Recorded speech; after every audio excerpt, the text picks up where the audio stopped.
నమస్తే, welcome to editor analysis. దేశం అంతా కూడా పలు రాష్ట్రాల మీద ఇప్పుడు ఫోకస్ పెట్టింది. ఎందుకంటే అక్కడ ఎన్నికలు జరగబోతున్నాయి అనేది. ఎన్డీఏకి మరి పట్టం కట్టబోతున్నారా, లేకపోతే ఎన్డీఏకి ఏమైనా రివర్స్ అవుతుందా, ఇది పెద్ద ఎత్తున జరుగుతున్న చర్చ. ఇప్పుడు రాబోయే రోజుల్లో జరుగుతున్న ఏవైతే ఎన్నికలు ఉన్నాయో దానికి సంబంధించి చాలా కీలకమైన రాష్ట్రంలో ఎగ్జిట్ పోల్స్ ఏం చెప్తున్నాయో ఒకసారిగా మనం చూద్దాం. కేరళ 140 సీట్లకు సంబంధించి SAs group second pre poll survey, మనం ఫస్ట్ ప్రీ పోల్ని మనం చూసాం. 4 రాష్ట్రాలకు సంబంధించి అవన్నీ కూడా కూలంకుషంగా ఎవరికి ఎడ్జ్ ఉంది, గెలుపు గుర్రాలు ఎవరు గెలిచే అవకాశం ఉంది, ఎందుకు గెలుస్తారు, ఎలాంటి ఈక్వేషన్స్ అక్కడ ఉన్నాయి, ఇవన్నీ కూడా మనం విశ్లేషణాత్మకంగా ఎస్ఏఎస్ గ్రూప్ ఇచ్చిన దాన్ని మనం ప్రేక్షకుల ముందు ఉంచాం. ఇప్పుడు సెకండ్ ప్రీ పోల్లో ఏవైనా చేంజింగ్స్ ఉన్నాయా, ఫస్ట్ దానికి దీనికి ఒకసారి పరిశీలిద్దాం. ఒకసారిగా మనం ఇక్కడ చూస్తే second pre poll survey on Kerala assembly election 2026 as on 3rd April 2026. దీనికి సంబంధించి వీళ్ళు ఏం చెప్తున్నారు? In the second pre-poll survey is 11,220 across these 42 assemblies. ఇక కాన్స్టిట్యూషన్స్ ఏవైతే ఉన్నాయో దానికి సంబంధించి వీళ్ళు 28,800 శాంపిల్స్ తీసుకున్నాము అని చెప్తున్నారు. ఇది 19th February 2026 and 27th March వరకు కూడా వీళ్ళ శాంపిల్స్ కలెక్ట్ చేశారు. ఈ 140 నియోజకవర్గాలకు సంబంధించి కొంతమందితోటి వీళ్ళు తీసుకున్న సర్వేల నేపథ్యం అంటే సుమారు 30,000 అనుకోండి. 28,800 అంటే సుమారుగా 30,000. ఇందులో ఎలాంటి వాళ్ళని తీసుకున్నారు? వాళ్ళు తీసుకున్న శాంపిల్స్లో ప్రధానంగా దేని మీద ఫోకస్ పెట్టారు అంటే పొలిటికల్ డెమోగ్రఫీ మీద ఒకటి పెట్టారు, అలాగే ఓటింగ్ ట్రెండ్స్ ఏ రకంగా ఉంటాయన్న దాని మీద ఫోకస్ పెట్టారు, ఇక స్వింగ్ అనాలిసిస్ మీద ఫోకస్ పెట్టారు, ఇంకా అసెంబ్లీ వైజ్ పెర్ఫార్మెన్స్ ప్యాటర్న్స్ ఏవైతే ఉన్నాయో దాని మీద ప్రత్యేకంగా వీళ్ళు ఫోకస్ పెట్టడం జరిగింది. ఇందులో ఉన్న ఫ్యాక్టర్స్ ఏంటి? Kerala 2026 assembly elections, X factors, M factors. ఎందుకంటే ఏ నియోజకవర్గం అవనివ్వండి లేకపోతే ఏ రాష్ట్రంలో అవనివ్వండి మొదటగా మాట్లాడుకునేది ఏం చేస్తారు? ప్రైస్ రైస్, ఏవైనా ధరలు అధికంగా ఉన్నాయి. ఎందుకంటే సామాన్య మధ్యతరగతి కుటుంబీకుల ఓటే చాలా కీలకం ఏ పార్టీకి అయినప్పటికీ కూడా. ఫస్ట్ ఫోకస్ దాని మీదే పెడతారు. సామాన్య మధ్యతరగతి వ్యక్తులు లేకపోతే రైతులు వాళ్ళు ఏ రకంగా భావిస్తున్నారు, వారు ఏ రకంగా ఓటింగ్ వైపు మొగ్గు చూపిస్తున్నారు, వాళ్ళు మొగ్గు చూపించడానికి కారణం ఏంటి? మరి గత పాలకులు ప్రైస్ రైజ్ చేయకుండా ఏవైతే అత్యధికంగా ధరలు పెంచో లేకపోతే నియంత్రణ లేకుండా పాలన చేశారా లేదా, అది సంతృప్తిగా ఉందా లేదా, ఇలాంటి దాని మీద ఫోకస్ పెడతారు. అందులో ప్రధానంగా ఇది. మరొకటి ఏంటి? అన్ఎంప్లాయ్మెంట్ కూడా ప్రత్యేక శ్రద్ధ చూపిస్తారు. ఎందుకంటే ఈరోజు సామాన్య మధ్యతరగతి కుటుంబీలు తాము తిన్నా తినకపోయినా సరే పేదవాళ్ళు కూడా పిల్లల్ని కాన్వెంట్ చదువులు చదివించే సంస్కృతి చాలా ఎలబెట్టి వస్తున్నది. ఎందుకంటే పిల్లలు చదువుకుంటే మన జీవితాలు ఎలాగన్నా అయిపోయినరా, పిల్లలు చదువుకుంటే బాగుంటుంది కదా, వాళ్ళు చదువు బాగోవాలి, ప్రభుత్వం వాళ్ళకి సహాయం చేయాలి. ప్రధానంగా వాళ్ళు ఆశించేది ఏంటి? మంచి స్కూల్స్ ఇవ్వాలి, తక్కువ ఫీజులు ఉండాలి. సో ఎవరైతే విద్యాబుద్ధులు నేర్పిస్తారో సరైన ఫ్యాకల్టీ ఉండాలి, ఇంక స్ట్రైట్గా చెప్పాలంటే. సో వాటి మీద ఎక్కువ మొగ్గు చూపిస్తున్నారు.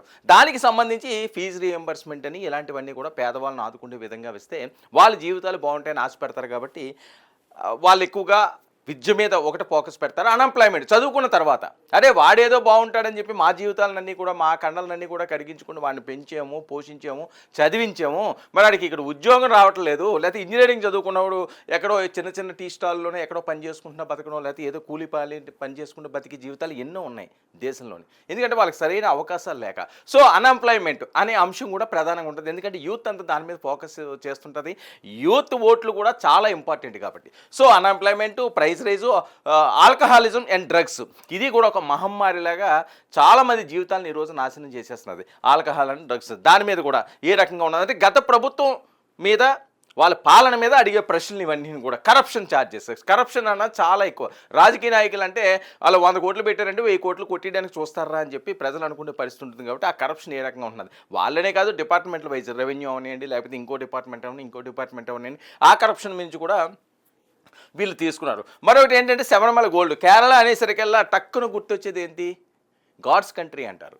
సో మరి అలాంటి కేరళలో శబరిమల అన్నది ఎంతో ప్రత్యేకత సంతరించుకుంది. శబరిమలలో గోల్డ్ థెఫ్ట్లో, శబరిమలలో జరుగుతున్న అంశాలు ఇవన్నీ కూడా అంటే భక్తికి సంబంధించిన అంశాలతో కూడా ముడిపడి ఉంటుంది. కాబట్టి ఆ మనోభావాలు ఎవరికైనా దెబ్బతిన్నాయా, అదేమైనా ఈ ఎన్నికల్లో ప్రభావం చూపిస్తుందా, ఇలాంటివి చాలా ఫ్యాక్టర్స్ మీద బీజేపీ ఓట్ షేర్ అవనివ్వండి లేకపోతే కమ్యూనల్ పోలరైజేషన్ అవనివ్వండి, ఇలాంటి వాటి మీద దీని మీద కొన్ని ప్రశ్నలు వీళ్ళు తీసుకోవడం జరిగింది, వాటిలన్నింటి చూస్తున్నారు. సరే, మరి ఇందులో వచ్చిన రిజల్ట్ ఏంటి, ఏం చెప్తున్నారు వాళ్ళు చూద్దాం. Vote share as on 3/4/2026 as per second pre poll survey. ఇక్కడ ఎల్డిఎఫ్ ప్లస్కి అక్కడ ప్రజలు మొగ్గు చూపించేది ఏంటంటే ఓటర్లు 39.5% అట. ఇక యూడిఎఫ్ ప్లస్కి 41.5% మొగ్గు చూపిస్తున్నారు.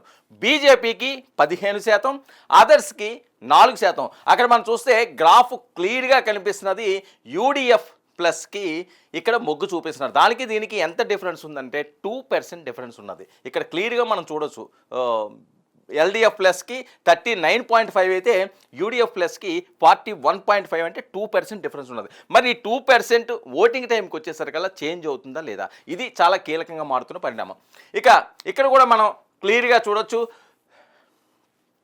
రీజన్ వైజ్ అండి, reason wise expected assembly constitutions for parties in Kerala assembly. దీనికి సంబంధించి సెకండ్ ప్రీపోల్లోనే వాళ్ళు ఏం చెప్తున్నారంటే నార్త్ కేరళలో ఓటర్లు ఎవరి వైపు మొగ్గు చూపిస్తున్నారు. నార్త్ కేరళలో ఉన్న సీట్లు ఎన్ని, 48 సీట్లు. ఎల్డిఎఫ్ ప్లస్కి అంటే వాళ్ళు కూటమికి 16 సీట్లు వచ్చే అవకాశం ఉందని చెప్తున్నారు. యూడిఎఫ్కి అయితే 30 సీట్లు వచ్చే అవకాశం ఉందని చెప్తున్నారు. బీజేపీకి 1, అదర్స్కి 1. ఇక సెంట్రల్ కేరళ విషయానికి వస్తే 53 సీట్లకు గాను ఎల్డిఎఫ్ వాళ్ళ కూటమికి 23 సీట్లు వచ్చే ఛాన్స్ ఉంది. యూడిఎఫ్ వాళ్ళ కూటమికి 29 సీట్లు వచ్చే అవకాశం ఉంది. బీజేపీ అదే ఒక స్థానానికి పరిమితమైంది. అదర్స్కి ఇక్కడ ఏమీ ఛాన్స్ లేదు అని చెప్తున్నారు. మరి సౌతర్న్ కేరళలో ఏం చెప్తున్నారు, 39 సీట్లకు సంబంధించి ఎల్డిఎఫ్కి 19 సీట్లు, అలాగే యూడిఎఫ్కి 18 సీట్లు, బీజేపీకి ఇక్కడ ఒక సీటు పెరిగింది 2 సీట్లు, అదర్స్కి ఇక్కడ ఏమీ ఛాన్స్ లేదు అని. అంటే టోటల్గా చూస్తే 140 సీట్లకి సంబంధించి రీజనల్ వైజు 16, 23, 19, 58. అంటే ఓవరాల్గా చూసుకుంటే ఇక్కడ మనకు క్లియర్గా కనిపించేది 58 సీట్లతోటి వచ్చే అవకాశం ఉంటుంది. ఏంటి, ఎల్డిఎఫ్ కూటమికి 58 సీట్లు వచ్చే ఛాన్స్ ఉంది. మరి యూడిఎఫ్కి చూసుకుంటే 30, 29, 18, 77 సీట్లు వచ్చే ఛాన్స్ ఉంది అని. మరి బీజేపీ 4 సీట్లకు పరిమితం అవుతుంది. ఎవరైనా అదర్స్ 1 సీట్లో గెలిచే ఛాన్స్ ఉంటుంది అని. మరొక వైపు కీలకంగా డిస్ట్రిక్ట్ వైజ్ అండి, expected assembly constitutions for parties in Kerala. Assembly elections same 2026కి సంబంధించి రాబోయే ఎలక్షన్స్ సంబంధించి నార్థన్ రీజన్ నుంచి డిఫరెంట్ ఎవరైతే ఉన్నాయో నేమ్స్ ఆఫ్ డిస్ట్రిక్ట్లు ఈ జిల్లాలకు సంబంధించి కేసరఘాట్ నుంచి 5 ఎమ్మెల్యే సీట్లకి ఎల్డిఎఫ్ 1, యూడిఎఫ్ 3, ఎన్డీఏ 1. అలాగే కానూరు నుంచి 11 సీట్లకి సంబంధించి ఎల్డిఎఫ్ ప్లస్కి 4, యూడిఎఫ్ ప్లస్కి 7, అలాగే ఎన్డీఏకి ఇక్కడ ఏమీ ఛాన్స్ లేదంటున్నారు. వాయనాడు 3 సీట్లు ఉంటే 3 సీట్లు కూడా యూడిఎఫ్కి వస్తాయంటున్నారు. ఇంకా కోజికోడ్ నుంచి 8 సీట్లు యూడిఎఫ్కి, ఇక్కడ కూడా వాళ్ళదే ఆధిపత్యం కనిపిస్తున్నది. ఎల్డిఎఫ్ ప్లస్కి ఇక్కడ 5 సీట్లే అంటున్నారు.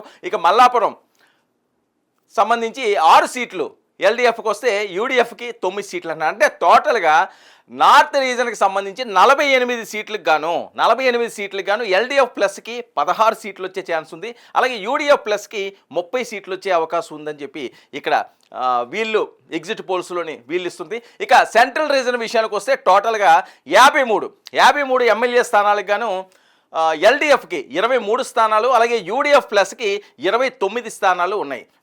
ఇదేంటంటే నేమ్ ఆఫ్ డిస్ట్రిక్ట్స్ సంబంధించిన వివిధ జిల్లాల్లో ఉన్న నియోజకవర్గాలని నేను క్లియర్గా చెప్పే ప్రయత్నం అయితే చేస్తాను. ఇక సౌతర్న్ రీజన్ నుంచి మొత్తం 39 సీట్లు ఉంటే 19 సీట్లు ఎల్డిఎఫ్ ప్లస్కి వచ్చే ఛాన్స్ ఉంది. యూడిఎఫ్ ప్లస్కి 18 సీట్లు వస్తాయి. ఎన్డీఏకి 2 సీట్లు వచ్చే అవకాశం ఉందని. ఇక మరొక వైపు చూసుకుంటే as per first pre poll survey, నేను ముందే చెప్పాను ఫస్ట్ ప్రీ పోల్ మనం చేసాం, ఎక్స్క్లూజివ్గా కూడా రిపోర్ట్ కూడా ప్రజల ముందు ఉంచాం. మరి దానికి దీనికి ఏమైనా డిఫరెన్స్ ఉంటుందో అది కూడా కంపేర్ చేయాలి కదా. కొన్ని రోజుల క్రితం అది జరిగింది కాబట్టి అది కూడా ఓసారి చూద్దాం. Projection of vote share as per first pre poll survey LDF 39% ఉంటే ఇప్పుడు ఒక 5% పెరిగింది. చాలా కీలకంగా మారుతున్న పరిణామాలు. అంటే 39 నుంచి 39.5%. సెకండ్ ప్రీ పోల్ సర్వే అని చూపిస్తున్నదండి ఎల్డిఎఫ్ ప్లస్కి 39.5%.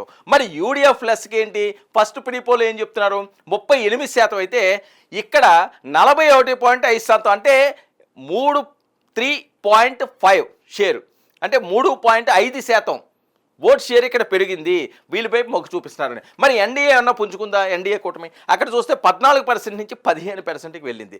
ఇక ప్రొజెక్షన్ ఆఫ్ సీట్ షేర్, దీనికి మరి ఈ మార్పులు వచ్చినాయి కదా. ఇక్కడ చూస్తే మనకి 5%, 5.5% ఇక్కడ పెరిగింది. అక్కడ చూస్తే 3.5% పెరిగింది. మరి దీనివల్ల సీట్లు ఏమన్నా మారుతున్నాయా అది చూద్దాం. As per first prepoll survey LDF plus 69 నుంచి 73 వస్తాయని వీళ్ళు అంచనా వేశారు. అయితే ఇక్కడ 58కి అది పడిపోయింది. ఫస్ట్ ప్రీపోల్కి సెకండ్ ప్రీపోల్కి చాలా కీలకంగా మారుతున్న పరిణామం. సో ఇక్కడ ఏంటి, యూడీఎఫ్ ప్లస్కి ఏమైంది, 67 నుంచి 72 వస్తాయని అప్పుడు అనుకున్నారు.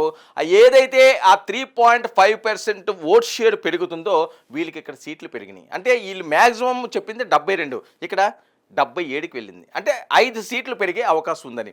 మరి ఎన్డీఏ విషయానికి వస్తే ఎన్డీఏ అలాగే ఉంది అని, అంటే 1% అన్నది పెద్ద అంత ఎక్కువగా ఎఫెక్ట్ చూపించలేదేమో వీళ్ళ అంచనా ప్రకారం. మరి ఇక్కడ కూడా పెద్ద డిఫరెన్స్ లేదు కదా, 0.5% కదా ఇక్కడ డిఫరెన్స్ ఉన్నది. అంటే ఇక్కడ 0.5% ఉన్నప్పటికీ కూడా యూడీఎఫ్ ప్లస్కి స్పష్టంగా ఇక్కడ 3.5% పెరిగింది. సో అందువల్ల వాళ్ళకి సీట్లు పెరిగినాయి, వీళ్ళకి సీట్లు తగ్గినాయి. Date of 4th April second pre poll ఇప్పుడు దాకా మనం చూసిన దాంట్లో ఏంటంటే క్లియర్గా వీళ్ళు ఇచ్చిన సర్వే మీదకి assembly election as on 3rd ఏప్రిల్కి సంబంధించి వీళ్ళు పూర్తి స్థాయిలో ఇచ్చిన రిజల్ట్స్ ఈ రకంగా ఉంటాయని. సరే వీళ్ళు అయితే ఒక రిపోర్ట్ని అయితే తయారు చేయడం ఇచ్చింది. ప్రీపోల్ సర్వే అంటూ ఫస్ట్ సెకండ్ స్పేస్లో కూడా ఇవ్వడం జరిగింది. అయితే ఇదే యాక్టివిటీగా ఉంటాయి, ఇలాగే సీట్లు వస్తాయి అని అనుకోవడానికి లేదు. ఎన్నికల సమయం దగ్గర అవుతున్న కొద్దీ ఎవరికి ఎప్పుడైనా సరే ఎలాంటి చేంజింగ్స్ అన్నా వచ్చే ఛాన్స్ మాత్రం ఉంది. సీట్లు పెరిగే ఛాన్స్ ఉంది, తగ్గే ఛాన్స్ ఉంది. ఫస్ట్ ప్రీపోల్కి సెకండ్ ప్రీపోల్కి కూడా ఆ డిఫరెన్స్ కూడా మనం చూసాం. సో స్పష్టంగా ఇప్పుడు ఎవరు గెలుస్తారు అన్నది మాత్రం 100% చెప్పే పరిస్థితి ఉండదు. మరి కొన్ని రోజులు వెయిట్ చేయాల్సిన అవసరం ఉంది. చాలా కీలకంగా రోజు రోజుకి అక్కడ పరిస్థితులు మారుతున్నాయి. మరి ఈరోజు కేరళ ఈసారి ఎన్నికల్లో గద్దె ఎక్కేది ఎవరు ఆ గెలుపు గుర్రాలు, ఏ పార్టీ అక్కడ ప్రభుత్వాన్ని ఫామ్ చేయబోతున్నది, చాలా కీలకంగా కేరళలో మారుతున్న రాజకీయ పరిణామాలు.